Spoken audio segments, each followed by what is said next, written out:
દર્શક મિત્રો, હું છું મૈત્રી પટેલ. આપ જોઈ રહ્યા છો અર્થ પડકાર news. Talala Sasan state highway પર પડ્યા મસ્ત મોટા ખાડા. માત્ર થોડા વરસાદમાં રોડની હાલત દયનીય બની છે.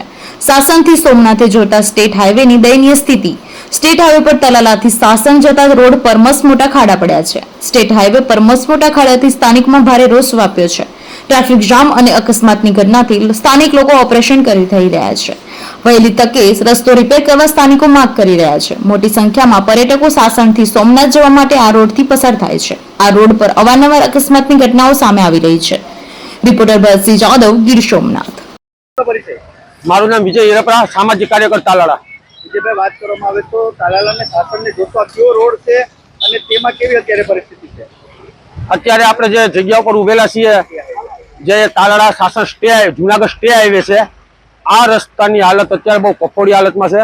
3 થી 4 વર્ષ પહેલા આ રોડનું કામ ચાલુ કરવામાં આવ્યું હતું, પણ આમની અંદર એટલું બેદરકારી વાળું મટીરિયલ વાપરવામાં આવ્યું છે, જેથી કરી રોડમાં ગાબડા પડી ગયા છે.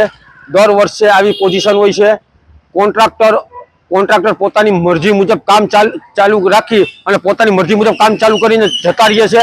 અહીંયા કોઈ તંત્ર જોવાવાળું નથી કે તપાસ કરવાવાળું નથી, જેની હાલકી તાલાળા ગ્રામ્યના લોકોને ભોગવવી પડે છે. અને ખાસ કરીને અહીંયા જે બહારથી આવતા પર્યટકો છે, જે મોટી લાખોની સંખ્યામાં તહેવારો ઉપર જે પર્યટકો અહીંયા આવે છે, એ પર્યટકોને મોટી મુસીબત છે. જે લોકો અત્યારે હાલની તકે એક વર્ષ અહીંયા આવે તો બીજા વર્ષે બાયપાસ રોડ કરી અને કેશોદ થઈને સોમનાથ જાય છે. તો અમારી તંત્ર પાસે એક જ માંગણી છે કે અહીંયા જે રોડ રસ્તાના કામ ચાલુ થાય એનો વર્ક ઓર્ડર આપવામાં આવે, નગરપાલિકાના પ્રમુખને આપવામાં આવે, ગ્રામ્યમાં થાય તો સરપંચને બોલાવીને આપવામાં આવે, જેથી ઉચ્ચ ગુણવત્તાવાળું કામ થાય અને લોકોને આ હાલકી ભોગવવામાં તકલીફ ન પડે. અહીંયા વિદ્યાર્થીને ચાલીને જવામાં, સ્કૂલે જવામાં પણ મોટી તકલીફ છે. એટલા મોટા મધમોસ્તા 1 કિલોમીટરના ખાડા છે, છતાં તંત્રને ક્યાંય ધ્યાને આવતું નથી.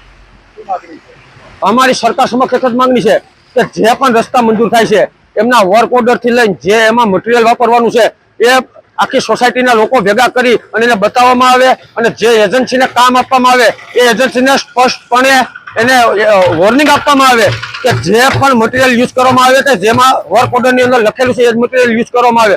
પણ અહીંયા તો તાલાળાનો વિકાસ થવાની બદલે અને ખાડે ગયો છે. તાલાળાની પરિસ્થિતિ હાલની તકે એ છે.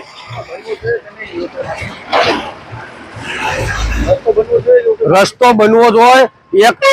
માત્ર 1 ઇંચ વરસાદ થવાથી જો એટલી તાલાળાની હાલત એટલી ખરાબ થતી હોય તો આખા ચોમાસુની સિઝન તો બાકી છે, તો લોકોને કેવી હાલકી ભોગવવી પડે છે.